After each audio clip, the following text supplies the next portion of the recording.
O Irão está a disputar o Mundial em solo americano, e o presidente dos EUA acabou de dizer ao mundo que fará ao Irão o que tiver de ser feito. Deixem isso assentar por um segundo, não como uma história desportiva, mas como um facto sobre o mundo em que estamos a viver neste momento. Quero que mantenham essas duas frases juntas, simultaneamente, porque essa combinação, uma ameaça geopolítica ativa por parte do anfitrião contra uma seleção participante, é algo que nunca aconteceu nos 96 anos de história do Mundial da FIFA. Nenhuma vez. E penso que a maioria das pessoas que vê os melhores momentos, acompanha os quadros, discute quem passa a fase de grupos, ainda não percebeu completamente o que está debaixo deste torneio como uma falha tectônica. Vou tentar mostrar-vos aquilo que eu vejo. Chamo Miele e uso análise de dados para detetar padrões em geopolítica e economia. O que basicamente significa que passo uma quantidade desconfortável de tempo a reparar em coisas que as instituições oficiais preferiam muito que vocês não reparassem, e esta já vinha a formar-se antes de a primeira bola ser chutada. A 22nd de junho de 2026, Donald Trump disse ao pivô da Fox News, Trey Yingst, e estou a citar diretamente, que os EUA mantêm uma variedade de opções se os iranianos não assumirem compromissos sérios à mesa das negociações. Disse que as forças norte-americanas poderiam tornar-se, cito, o anjo da guarda do Estreito de Hormuz. Disse, se não fizerem um acordo, vamos cobrar portagens. Disse que poderiam aplicar uma sobretaxa de 20% sobre cada barril de petróleo que atravesse essa via marítima. Poucos dias antes, tinha dito à Fox que avisara pessoalmente responsáveis iranianos. Fechem-no e deixam de ter país. Palavras dele, não um tweet, não um documento de briefing. Um presidente dos EUA em funções, a falar diretamente à imprensa, a dizer que disse a um chefe de Estado estrangeiro que o seu país deixaria de existir. O contexto era o Estreito de Hormuz e uma nova negociação sobre o acordo nuclear. Nada daquilo tinha a ver com futebol. E ainda assim, cai sobre a situação mundialista como um pedregulho lançado sobre uma superfície já rachada. Porque é assim que a situação mundialista realmente se apresenta, quando lhe retiramos os comunicados de imprensa e a linguagem diplomática da FIFA. A seleção do Irão está instalada em Tijuana, no México. Não está alojada nos EUA. Não está autorizada a pernoitar em solo americano entre jogos. O governo norte-americano impôs aquilo a que chama uma política de entrada no próprio dia, o que significa que a equipa iraniana pode atravessar a fronteira na manhã de um jogo, disputar o jogo e tem de regressar ao México nessa mesma noite, sem tempo alargado de preparação no local, sem aclimatação durante a noite.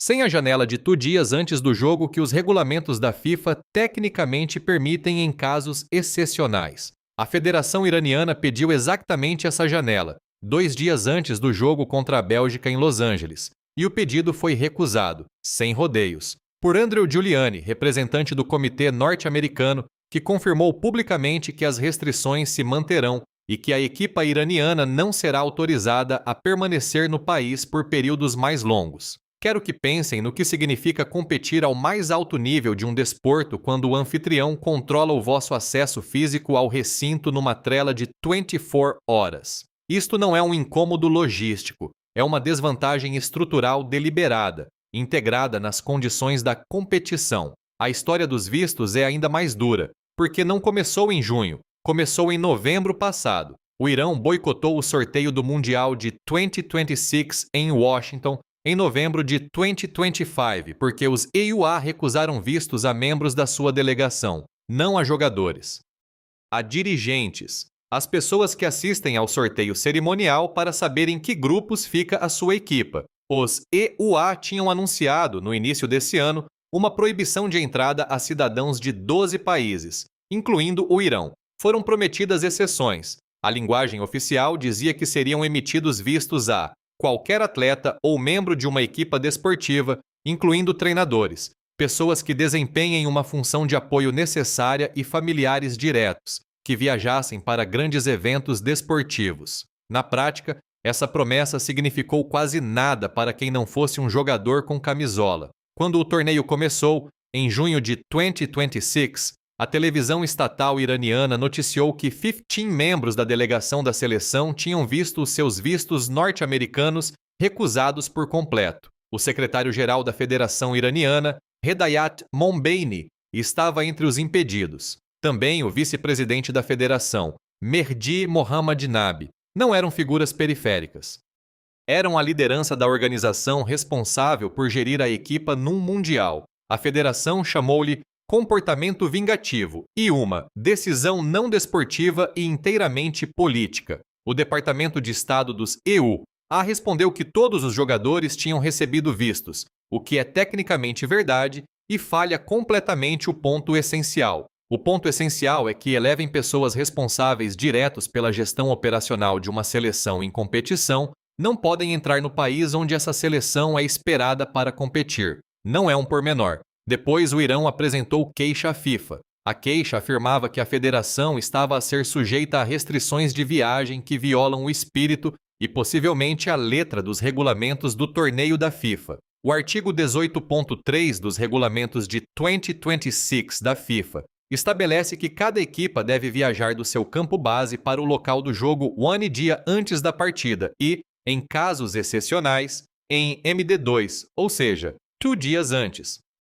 A interpretação do Irão era que voar a partir de Tijuana, atravessar uma fronteira internacional e gerir a logística de uma seleção no dia do jogo constitui exatamente o tipo de caso excepcional para o qual a regra foi criada. O Comitê Norte-Americano discordou. A FIFA, neste momento, não emitiu uma decisão que se sobreponha à posição dos EUA. A FIFA, a organização que deu a Donald Trump um prêmio da paz e cujo presidente voou pessoalmente para Washington para cultivar a relação com o anfitrião, aparentemente determinou que esta situação particular não exige que se coloque entre os interesses geopolíticos do anfitrião e os direitos operacionais de uma equipa participante. Pensem no que isso significa para a integridade da competição. E então Trump voltou a falar a 22º de junho, sobre o Estreito de Hormuz, sobre acordos e consequências. Quero ser preciso numa coisa, porque a precisão importa quando os riscos são tão elevados. Trump não estava a falar do Mundial. Estava a falar de negociações nucleares e de rotas marítimas petrolíferas. Estava a falar da mesma campanha de pressão que a sua administração tem conduzido contra Teherão desde o fim da guerra do Irão e a assinatura do memorando em Versalhes. A janela de negociação nuclear de 60 dias que ficou diferida nesse acordo ainda não produziu uma resolução final. O Estreito de Hormuz continua a ser um ponto de pressão ativo, e a relação bilateral entre os EUA e o Irão está, por qualquer leitura honesta, ainda num estado de hostilidade gerida que está a uma má conferência de imprensa de se transformar em algo pior. Nada disso está separado do que acontece no relvado em Los Angeles. Tudo isso é a mesma história contada de ângulos diferentes. Um ângulo é geopolítico, o outro é operacional, mas o tema é idêntico. Os EUA a usarem poder estrutural sobre o Irão em todos os domínios disponíveis simultaneamente. Há uma coisa que me é genuinamente difícil explicar como se não tivesse importância. A equipa iraniana mudou o seu campo base de Tucson, no Arizona, para Tijuana, no México, pouco antes do início do torneio. Tucson é uma instalação de treino legítima no sudoeste americano, perfeitamente posicionada para uma equipa que joga partidas em Los Angeles e Seattle. Tijuana fica do outro lado de uma fronteira internacional. Levar a equipa para Tijuana não foi uma preferência, foi uma resposta à situação dos vistos e às restrições de entrada, que tornaram operacionalmente impossível manter uma base dentro dos EUA. Assim, o Irão disputa os seus jogos do Mundial em solo americano, enquanto, na realidade, vive noutro país. Atravessa a fronteira nos dias de jogo e regressa nessa mesma noite. Essa é a realidade física do que está a acontecer. Não é uma metáfora, não é um exagero, é o calendário real de uma seleção no Mundial FIFA 2026, organizado pelos EUA. Tenho abordado há meses neste canal os problemas estruturais do Mundial. Os lugares vazios eram um problema de preços. A vaga nos hotéis era um problema de planeamento. As dificuldades de visto para adeptos eram um problema de política pública. Mas a situação do Irão é diferente em natureza, não apenas em grau. Não é um caso de ganância comercial da FIFA a produzir consequências involuntárias. É um caso de um anfitrião a usar ativamente o seu poder administrativo para restringir a capacidade operacional de uma seleção participante com base numa hostilidade diplomática bilateral que antecede o torneio em décadas. E depois, o presidente desse anfitrião faz uma declaração pública sobre as consequências que o Irão enfrentará se não cumprir as exigências americanas, exatamente no mesmo dia em que a equipa se prepara para o seu jogo da fase de grupos, numa cidade a 20 minutos do local de onde essas declarações estão a ser transmitidas. A FIFA tem 211 federações membros. Todas estão a observar como isto é tratado. O precedente que aqui se estabelece, o de um anfitrião poder negar a entrada a dirigentes de uma seleção, restringir movimentos a janelas de 24 hours, recusar pedidos de flexibilidade em dias de jogo e, simultaneamente, emitir ameaças geopolíticas contra essa mesma nação é um precedente que não pode ser desfeito. Se ficar de pé sem uma decisão formal da FIFA, torna-se o modelo para todos os futuros mundiais realizados em países com disputas políticas ativas contra nações participantes. O Qatar 2022 teve os seus problemas de direitos humanos. A Rússia 2018 teve as suas sanções e isolamento diplomático, mas nenhum desses torneios envolveu o presidente do anfitrião a ameaçar publicamente o país de uma seleção participante durante o próprio torneio. Isso é uma nova categoria, e aconteceu esta semana. Agora deixem-me dizer-vos o que penso estar realmente por baixo de tudo isto. A negociação nuclear entre os EUA e o Irão é o verdadeiro motor. A situação mundialista é a superfície visível de uma campanha de pressão muito mais profunda que a administração Trump tem conduzido desde janeiro de 2025. O acordo assinado em Versalhes diferiu a questão nuclear para uma janela de 60 dias. Essa janela está a fechar-se. A declaração de Trump de 22 de junho, mantemos uma variedade de opções, é tanto uma manobra negocial como uma ameaça. Foi concebida para manter pressão máxima sobre Teherão à medida que o prazo se aproxima. Restringir a delegação iraniana no Mundial, desse ponto de vista, não é uma política desportiva, é um sinal diplomático. Diz: controlamos o vosso acesso, controlamos os vossos movimentos, controlamos se os vossos dirigentes podem entrar neste país ou não. Se querem que isso mude, sabem o que têm de fazer. O futebol é incidental, a alavanca é estrutural, e penso que essa é a parte que quase ninguém nos grandes meios desportivos está disposto a dizer em voz alta. Há um episódio muito concreto em Los Angeles ao qual continuo a voltar. Durante o jogo entre o Irão e a Nova Zelândia no SoFi Stadium, adeptos fora do estádio exibiam a bandeira pré-revolucionária do leão e do sol, símbolo da herança iraniana que a República Islâmica considera ilegal e que a FIFA proibiu em todos os recintos do torneio. Um tribunal de Los Angeles rejeitou uma contestação judicial de última hora à proibição. As equipas de segurança foram instruídas a confiscar as bandeiras nas entradas. A um homem que segurava uma bandeira americana foi pedido que a desdobrasse para inspeção. Adeptos que usavam o leão e o sol como desenho numa t-shirt foram mandados virar as camisolas do avesso. E, dentro do estádio, um grupo de apoiantes entrou com pedaços separados de tecido, cada um suficientemente inócuo para passar sozinho pela segurança, e coceu-os durante o jogo para criar a bandeira proibida, que depois desfraldaram nas bancadas enquanto a partida decorria.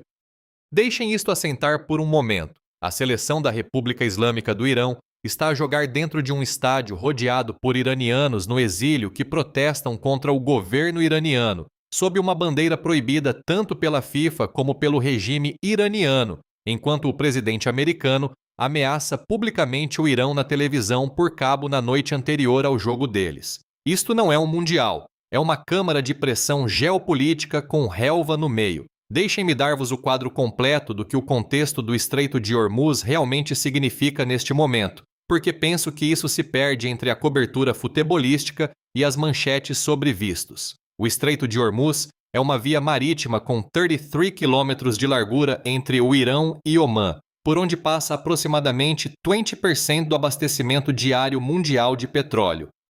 Quando a administração Trump entrou em guerra com o Irão no início deste ano, o estreito fechou durante um período suficientemente longo para retirar 50 milhões de barris da reserva estratégica de petróleo dos EUA e empurrar as yields do tesouro para máximos de 18 anos. As famílias americanas pagaram uma estimativa de 41 mil milhões de dólares em custos adicionais de combustível durante o conflito. Esse é o registro econômico da última vez que o braço de ferro entre os EUA e o Irão escalou para além da mesa de negociação. A guerra terminou com um memorando assinado em Versalhes. A questão nuclear foi diferida para uma janela de 60 dias. Essa janela ainda não fechou. E, a 22 de junho, Trump voltou à televisão para dizer que os EUA mantêm uma variedade de opções e poderiam tornar-se o anjo da guarda do estreito, cobrando portagens de 20% sobre cada barril que por ali passe. Disse isto num domingo.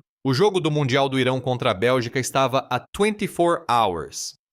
O momento não é coincidência. Nunca é coincidência com esta administração. Cada declaração é calibrada. Cada aparição pública é alavanca. O jogo de futebol é o pano de fundo, não a história. O que acho genuinamente estranho, e tenho tentado perceber se é estranho ou simplesmente óbvio, é que ninguém na estrutura mediática oficial do Mundial esteja a ligar estas duas coisas em tempo real. As redações de desporto cobrem o jogo, as redações de política cobrem a declaração sobre Hormuz. E o espaço entre essas duas redações é o espaço dentro do qual toda esta situação opera sem ser examinada. É preciso segurar simultaneamente o enquadramento geopolítico e o enquadramento desportivo. A maioria dos meios de comunicação não está construída para fazer isso. A maioria da cobertura não foi desenhada para fazer isso. Mas as pessoas que conduzem a política externa dos EUA contam absolutamente com a existência dessa falha.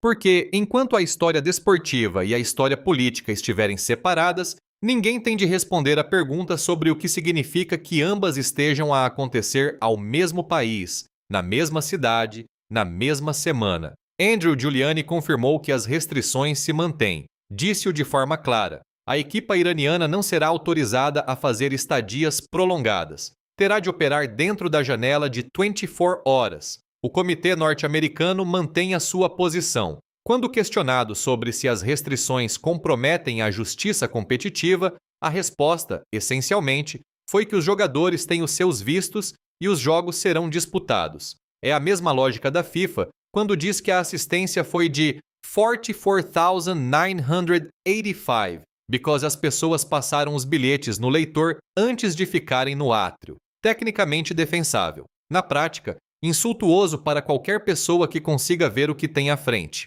Os números desta história merecem ser ditos com clareza. 15 membros da delegação mundialista do Irão viram inicialmente recusados vistos norte-americanos.